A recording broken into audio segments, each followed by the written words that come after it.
Bible বলছে পুরাতন time এমন হতো যারা পাপ করত, একটা অন্ধ, লোকরা বলছে প্রভু এই অন্ধ কি তার মা বাবা বহুত পাপী নাকি অন্ধ হয়ে জন্মেছে? যদি বাইবেল পড়ি তো পুরাতন টাইমে, ওই টাইমে যদি এরকম কোনো পাপী ব্যক্তিকে দেখা যেত যে অন্ধ আছে, যে কুষ্ঠ আছে, লোকরা তাদেরকে থুতু দিয়ে চলে যেত। মতলব তারা ধিক্কার যোগ্য লোক, একদম কোনো কাজের নয়, একদম তারা বহুত যেন পাপ করেছে একদম।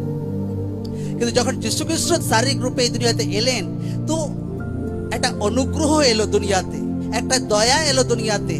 তো যে তরিকার লোকরা ব্যবহার করত যে ছি এই লোকটার উপর ধিক্কার, তু এই লোকটার উপর ধিক্কার, এই জন্য যীশু খ্রিস্ট যে ধিক্কারের জন্য লোকরা সে অন্ধকে থুতু দিত, সেই থুতু দ্বারাই সে অন্ধকে চোখ খুলে দিয়েছিল একদম। Amen, amen. বাইবেল পড়ে দেখে নাও একদম। এই জন্য যীশু খ্রিস্ট থুতু দ্বারা অন্ধের চোখ খুলে দিয়েছিল, কারণ লোকরা থুতু দ্বারা লোকদেরকে ধিক্কার দিত। যখন আপনি প্রভুতে আসেন অনেক সময় লোকরা আপনাকে ধিক্কার দেয়, অনেক সময় লোকরা আপনাকে নিন্দা করে। আরে আগেতে ভাই হতো, আগেতে হতো সেটা আপনার জীবন ডাউন করার জন্য হতো প্রভুতে আসার আগে।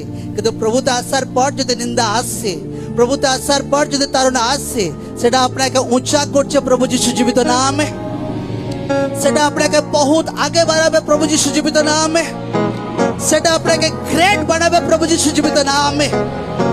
আমেন।